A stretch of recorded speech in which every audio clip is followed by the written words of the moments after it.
Alex Banayan. Alex Banayan. Alex Banayan. Welcome to the stage, Alex Banayan.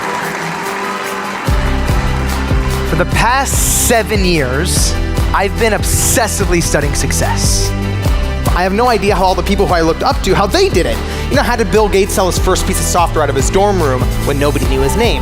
How did Spielberg become the youngest director in Hollywood history without a single hit under his belt?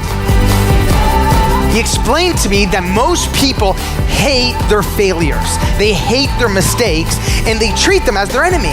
It's only when you treat your failures as your best friends, as your greatest gifts, can you learn from them. And only then can you grow. Although, interviewing Bill Gates was unbelievable, it was my mistakes on my way to get to him that changed me most.